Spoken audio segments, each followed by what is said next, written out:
আমাদের এই কাজগুলো করার চেষ্টা করব। তবে একটা জিনিস মনে রাখবেন, আমার বাড়িও গ্রামে, আপনাদের পাশের জেলা পঞ্চগড় জেলার একটি উপজেলায়। এই অঞ্চলে আমরা যেটা দেখেছি যে আমাদের উত্তরবঙ্গের মানুষকে আসে, নেতারা বড় বড় লেকচার দেয়, কমিটমেন্ট দেয়, যাওয়ার পরে ভুলে যায়।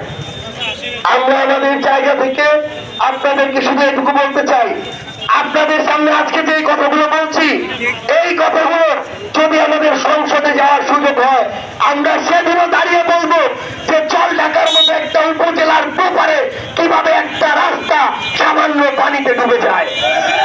আমরা আমাদের জায়গা থেকে সেটা বলে আসবো যে একটা হসপিটালে, উপজেলা স্বাস্থ্য কমপ্লেক্সে গেলে কিভাবে সেখানে 2টা প্যারাসিটামল ধরাই দিয়ে রংপুরে রেফার করে দেওয়া হয়।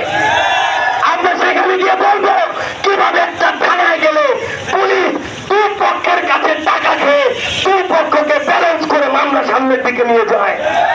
আমরা এই জিনিসটা আগামীর বাংলাদেশে হতে দিব না। আবার একই ভাবে আমরা সবাইকে প্রতিপক্ষ করব